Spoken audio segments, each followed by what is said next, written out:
Assalamualaikum warahmatullahi wabarakatuh. Apa kabar adik-adik semua? Nah, jika sebelumnya kita sudah pernah belajar mengenai pengertian sudut serta jenis-jenis sudut ataupun mengukur sudut serta menggambar sudut menggunakan busur derajat, maka misal Syah kali ini akan menjelaskan mengenai sudut-sudut dalam segitiga dan segi empat.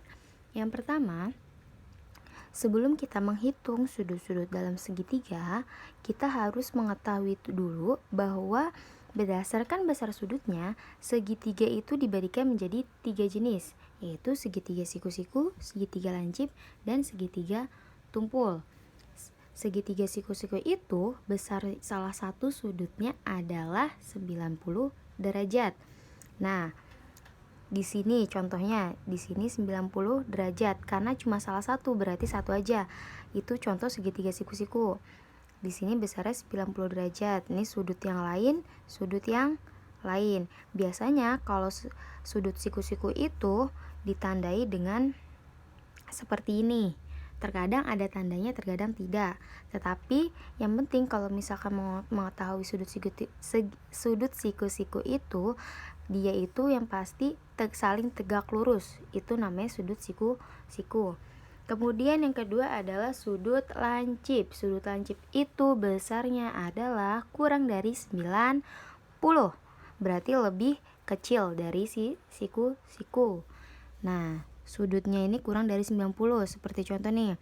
Ini sudutnya, ini sudutnya, ini sudutnya kurang dari 90. Nah, 60, 60, 60.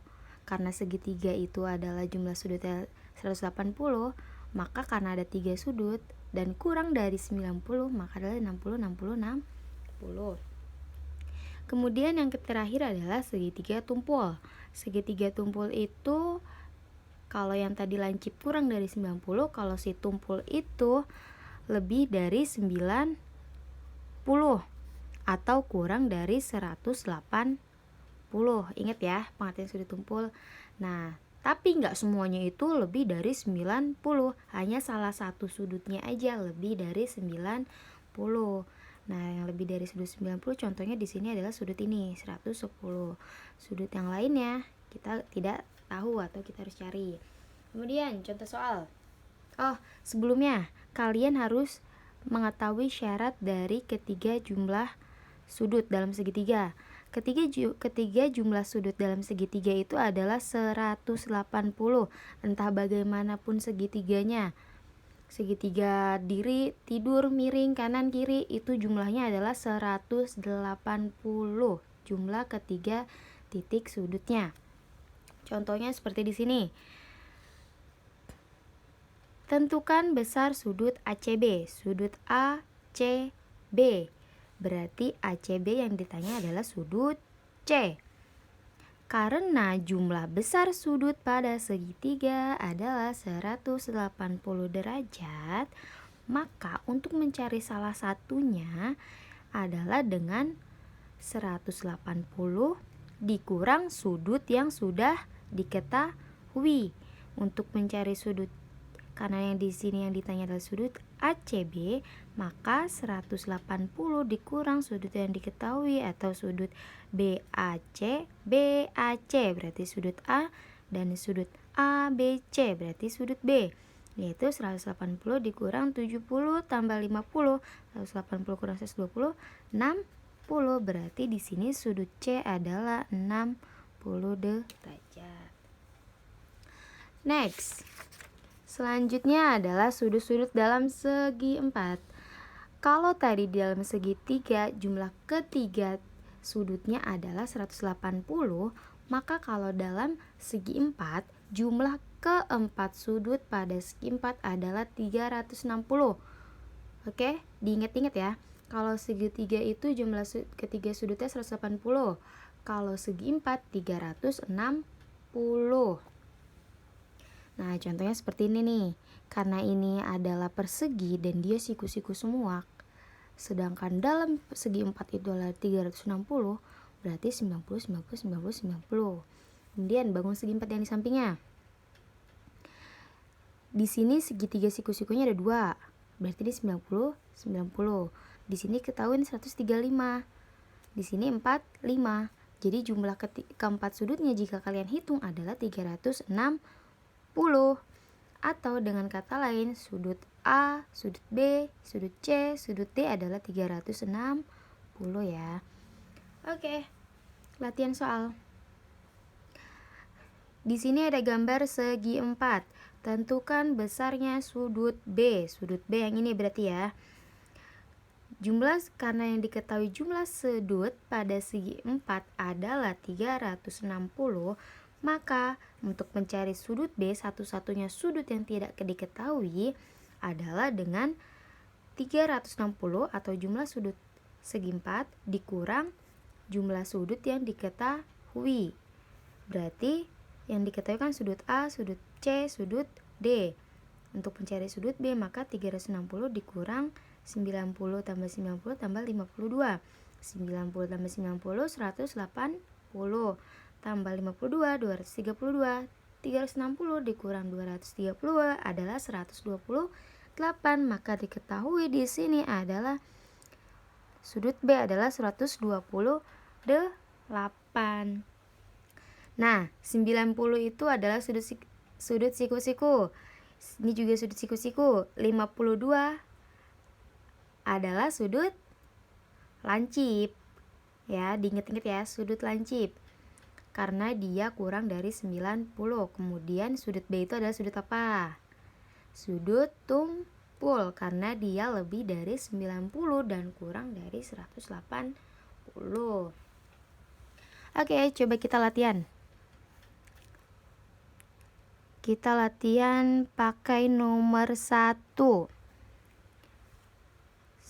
Di sini yang ditanya berarti adalah sudut A. Sudut A, karena sudut dalam segitiga itu adalah jumlahnya 180, maka 180 dikurang jumlah sudut yang diketahui. Yang jumlah sudut diketahui apa? Sudut B ditambah sudut C. Maka 180 dikurang sudut B-nya adalah 85 derajat. Ini derajatnya jangan lupa ya. Ditambah sudut C-nya adalah 35 derajat. Maka 180 85 ditambah 35, 120 derajat. Maka sudut A adalah berapa? 60 derajat. Sudut A sama dengan 60 derajat. Kemudian latihan soal satu lagi yang segi 4. Nah, nomor 7. Nomor 7 di sini yang diketahui cuma sudut 62 derajat. Yang lainnya tidak ada. Tapi ada clue lain di sini, yaitu nih tanda ini. Karena dia tegak lurus, berarti kita tahu di sini sudut O-nya 90 derajat, sudut R-nya juga 90 derajat. Berarti yang ditanya adalah sudut Q. Nah, sudut Q-nya yang belum diketahui nih. Berarti nyari sudut Q gimana? Karena jumlah semua sudut dalam segi 4 adalah 360 derajat, maka mencari sudut Q adalah 360 derajat dikurang yang diketahui. Jumlah sudut yang diketahui. Sudut yang diketahui apa aja? Sudut P ditambah sudut O ditambah sudut R. Maka sudut Q sama dengan 360 derajat dikurang sudut P 62 derajat ditambah sudut O 90 derajat ditambah sudut R 90 derajat. 360 derajat berarti berapa? 90 tambah 90, 180. 180 ditambah 62, 242 derajat. Bener ya? 90 180 ditambah 62. 8 tambah 6 14. 242 bener ya? Kemudian sudut Q-nya adalah 360 derajat dikurang 242. Berarti berapa? 100 bener ya. 360 dikurang 242, 10 kurang 2 8, sisa 5, 5 kurang 4 1, 3 kurang 2 1, 118. Maka sudut Q adalah 118 derajat. Oke, sekian seperti itu. Gampang kan?